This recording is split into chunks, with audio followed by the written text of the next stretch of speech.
Getting back, of course, to my most consistently uploaded and popular series on this channel, let's talk about kids shows these days. The series where I talk about shows that kids seem to be watching.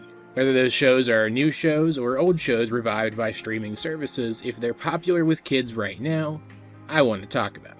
And unlike the last episode in this series, which is also coincidentally the first episode in this series, which I will link at the end of the video, of course, my thoughts this time are a bit more serious rather than sarcastic. Because while that first show that I talked about, Dinosaur King, definitely does have creative merit, my enjoyment of it was really more ironic than anything else. But this time, the show I'm talking about, I seriously think is a good one. It's not the kind of show that I would sit down and watch, but it's the kind of show that I wouldn't mind having on for the kids in my life, even when I'm around. And that show is Number Blocks, technically a brand spin-off of Alpha Blocks, a BBC show which has presence on Netflix as well as on YouTube, on their own eponymous channel as well as the CBeebies channel. And frankly, as someone who grew up really disliking math, it's an ingenious idea. The concept of the show is that numbers are anthropomorphized and given character, so that kids take a genuine interest in them and what's happening to them,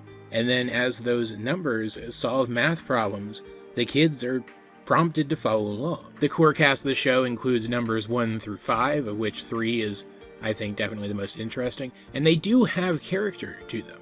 It's just that the characters are simple. This is a show for very young kids, so these need to be people that the kids can understand very quickly and easily and very well, without the show needing to devote too much time to getting into them. But even then, they are distinct, with, let's use 3 again as an example, being a performer. And that's the shape that this show tends to take, is kind of a performance.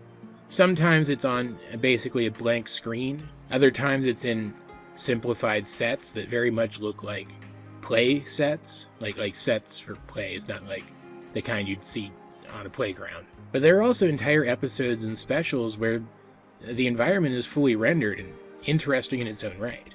In fact, the special that I've been using footage for as examples in this video is one such special, as you can see from that footage. It's the Special Adventures in Numberland from the Number Blocks YouTube channel. And while the show starts simple, just discussing numbers 1 through 5 and really hammering home what numbers are and how they work at the bare basics, the version of it that I'm most familiar with, the Netflix version, does become more and more complex over its 2-season run.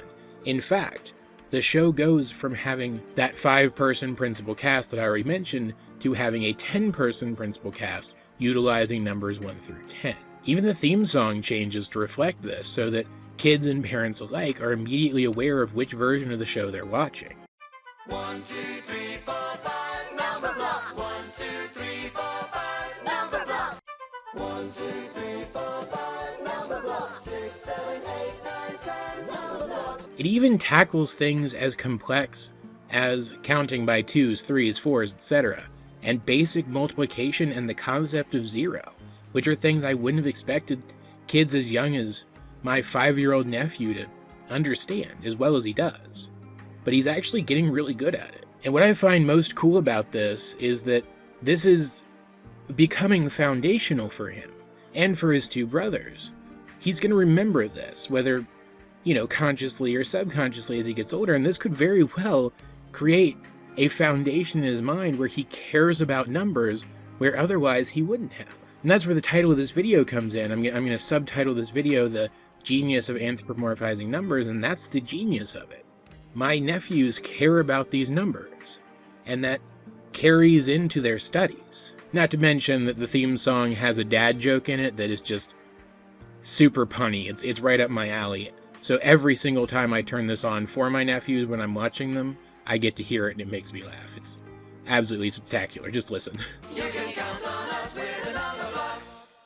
You can count on us with the number blocks. How funny is that? Like, that's funny, right? And while there isn't a story here or lore here or any of the stuff that I usually talk about, I do want to take like 2 seconds to talk about something. In the universe of the show, there's rules, obviously, because these are numbers. They have to have rules so that kids understand that numbers fundamentally have rules. And so every single one of the numbers is sort of a composite being made of individual instance of the number 1, of that character.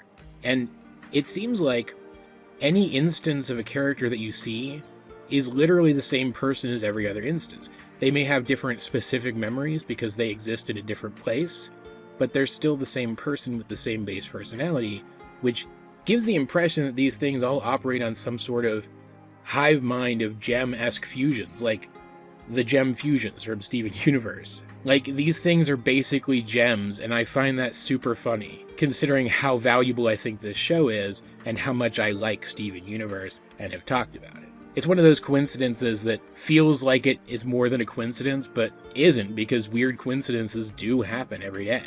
That said, if you do have young kids, especially within the age range for this show, which is pretty young, my nephews are ages 2 through 7, and they seem to be all up in that age range. If you have kids in that age range that are in your life at all, this is a good show for them to watch, I think. I think it's really valuable for them, and that they would get a lot out of it. And while I don't think there's really anything for you to get out of it, I do think you'll be impressed if you are exposed to it at the same time as them, with how effectively it handles teaching these different things. Like, I guess that's the one thing I didn't really get into. I haven't shown any examples of that. But the way they teach these things, it is really effective. Like, when we get into numbers larger than 10, which we do, they just aren't main characters.